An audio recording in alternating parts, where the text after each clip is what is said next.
زندگی بھر خبردار رہو، لوگوں کا ظاہر دیکھ کر ان کے بارے میں کبھی اندازہ نہ لگانا۔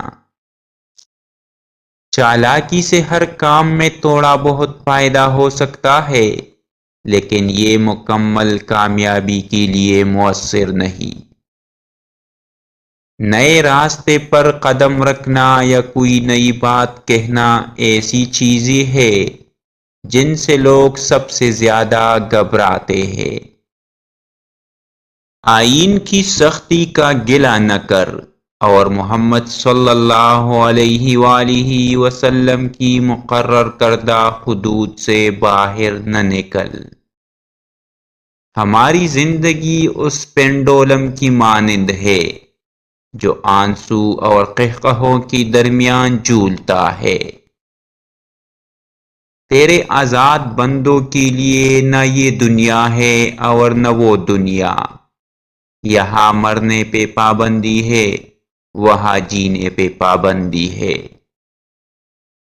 اس کی وادی بہت ہی دور ہے، لیکن کبھی کبھی یہ بھی ہوتا ہے کہ 100 سال کا راستہ ایک ہی آہ میں طے ہو جاتا ہے۔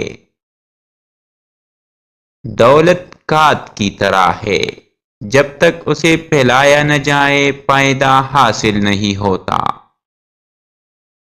اگر عیاشی کو ابتدا میں نہ روکا جائے تو وہ آہستہ آہستہ ضرورت بن جاتی ہے۔ افراد کی طرح قومیں بھی زندہ رہتی ہے اور ختم ہو جاتی ہے، لیکن تہذیب کبھی نہیں مرتی۔ اگر آپ کسی شخص کو مہذب بنانا چاہتے ہیں تو اس کے دادا سے شروع کریں۔